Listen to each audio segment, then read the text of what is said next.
MOT in a couple of days. I've done all the cab welding up on the ramp, but I couldn't get it high enough for the back bit, so that went wrong. My go-to way of welding under the back of one of these, particularly this one, just get a bit of height.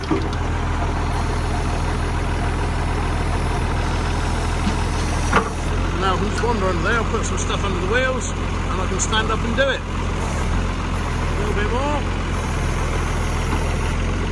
That's bloody perfect. Got to weld up that cross member there. Just put a big bit of L section in it. I think I can weld that in there. Check the rest of it over and we're there.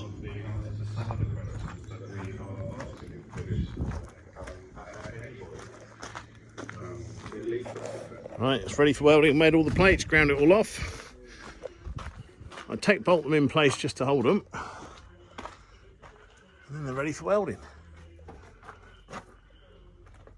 One more to go there, one up there. Big thick one on that bit. I don't want that bit snapping, so the rest of it's okay. As long as that aluminium dustbin holds out, we'll all be fine.